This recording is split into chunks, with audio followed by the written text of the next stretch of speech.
Cherokee County Sheriff David Groves briefed the media this morning on the progress that was made overnight in assessing this damage.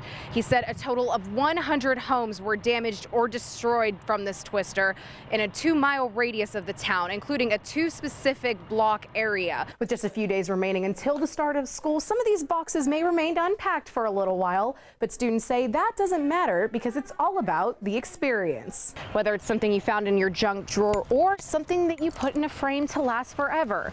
Photos are a sense of healing for these people, a memory that tells a story that no one else can share. Now, David Groves does also say that the one fatality that was reported from the EMS officials has been ruled as a medical death, not as a direct result of the tornado. So as of right now, it does stand that no fatalities have been reported from this tornado, but 9 people have been transported to local hospitals. So the next phase for the community is to begin picking up the pieces. As you can see behind me here, progress is already being made with that. But we also want to make a note that school officials for the Baxter Springs School District have canceled classes again for Tuesday. Reporting in Baxter Springs, Kelly Reed, KOAM News. Many homeowners we spoke with say insurance is a priority. So when a tornado like this does happen and your home has so much damage where it can't even be lived in, you are prepared. Kelly Reed joins us live now from Rangeline with an update on the roads. Yeah, Dow, just as you and Doug said, the roads here, they're getting a little dicey in spots. You can tell here on 7th and Rangeline, the snow has picked up in the last hour that we've been here. Dow, the memorial service for Coach Derek Moore just wrapped up a few moments ago, and we can tell you from being in there that there was a slew of emotions running through this service. Now the cleanup will continue throughout the evening, and assistance is still available for anyone who might be needing it. You can contact either the Baxter Springs Police Department or the American Red Cross is also on scene here in Baxter Springs. Also, power crews are still out in full force trying to restore the power here. As of late afternoon, Empire officials tell us about 1,300 people remain without power in the Quapaw and Baxter Springs area. In the meantime, Baxter Springs School District has also canceled all school activities and classes for Tuesday. In Baxter Springs, Kelly Reed, KOAM News. Arrest this evening comes after an hours-long manhunt in Independence, Kansas. KOAM's Kelly Reed was there.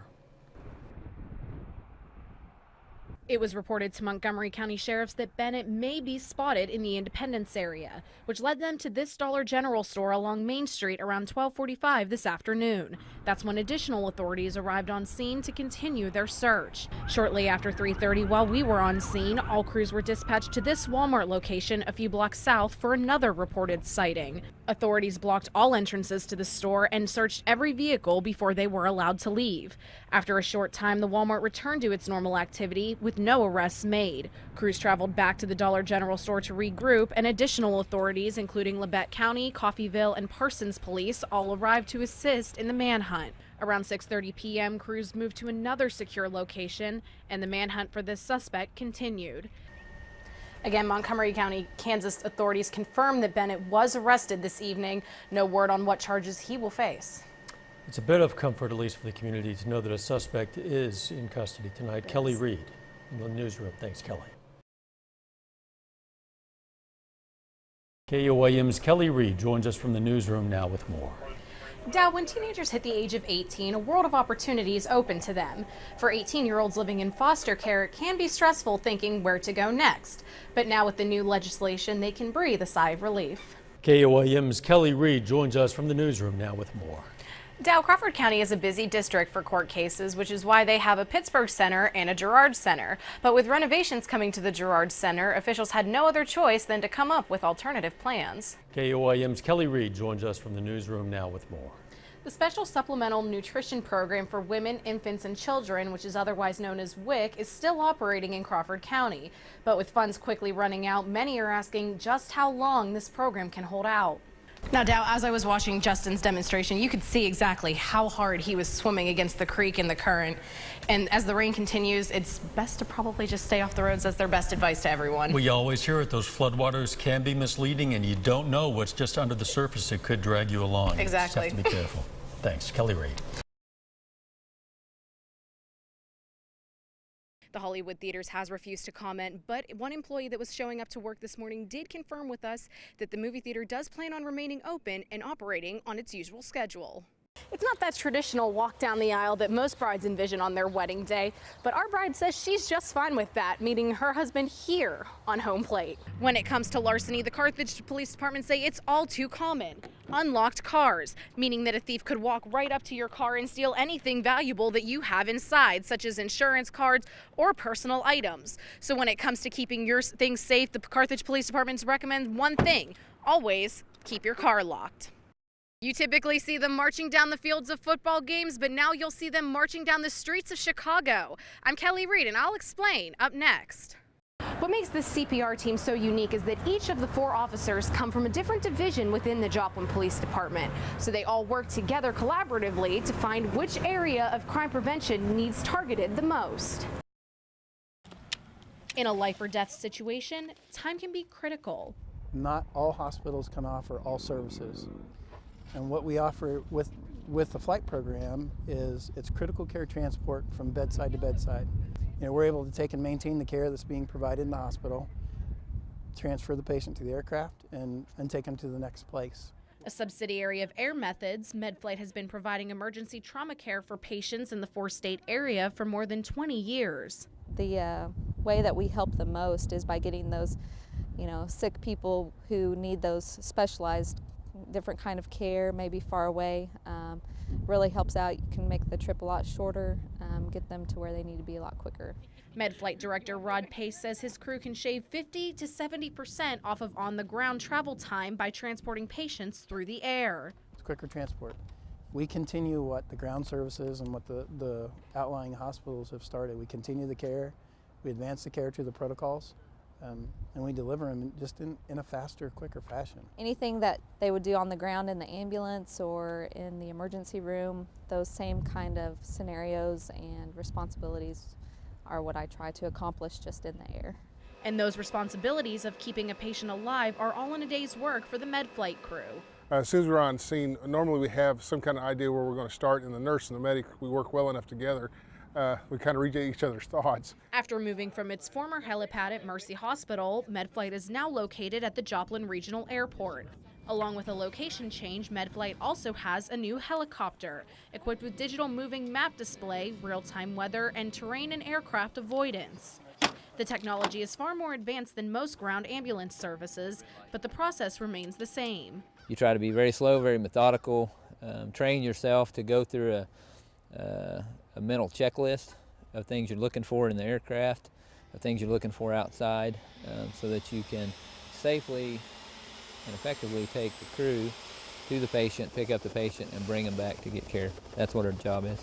When lives are on the line, there's no limit in the sky. In Joplin, Kelly Reed, KOAM News. It was early in the morning when Coulter and a friend were driving on the rural roads in Pittsburgh. He says he doesn't remember all the details, but when the car went off the road into a creek, he managed to get out of the car and began walking. He walked about a quarter of a mile to the house behind me here, and when he couldn't walk anymore, he began to crawl. And I start remembering me having to use my knees and start crawling. And then my hands gave out, so I just kept using my elbows. And then just spots of banging on a door. That's really all I remember. When ambulances arrived at this house on 4th Street in Pittsburgh, Coulter's body temperature was a mere 72 degrees. Damn, I'm alive. They took me in all really quickly, evidently, because I was almost dead, they said. I'm not going to die, though. It's not my time to die.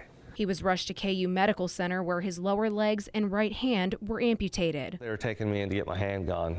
Is when they told me, and I said, well, am I going to keep my left hand? They're like, yeah, you're going to keep that. And I was like, well, what's the problem? Then cut it off.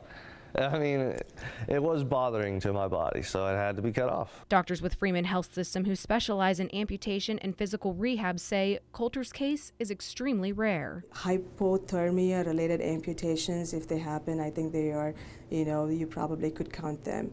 And for somebody who has who normally goes through amputations, is usually one limb, like one or two, and with hypothermia you're really losing your distal extremities, which is very unfortunate. After being placed on a warming machine and ventilators for nearly 3 weeks, Coulter awoke, barely able to remember what happened the night he nearly died. Honestly, I didn't know. I didn't know what was going on. I mean, at first I didn't remember it. I had some short-term memory loss there, but at first I didn't remember, but spots kept coming back of what happened later down the line. You know, my memory's starting to come back a little bit. It was weeks before his body was able to hold its own body temperature. Soon after that, Coulter's muscles were strong enough to begin physical therapy. I did it for a while in therapy, and then I started getting weights in here and stuff like that, and I've been doing it by myself for a while. Now, 4 months later, Coulter has been given a gift, the ability to stand on his own 2 feet. And they totally reconstructed it for my leg and for my knee to fit perfectly in there and not make it hurt, basically. While he's still getting used to his new legs, he says the whole process is a step in the right direction. I can do things again. I feel like an actual person more now, you know? It's cool. I like it, and I think I'll keep it. Full of smiles and positive thoughts, Coulter Steffens is grateful for the small things in life. I'm happy. I'm happy. I'm like a little kid again. It's fun. It's like another toy I get to play with or something. Other than being 2 inches shorter than he was, Coulter says he loves his new legs and is looking forward to what's ahead. He is currently finishing up a week in inpatient rehab in Kansas City, but just like any other young adult, Coulter has dreams, and one of those includes running a race.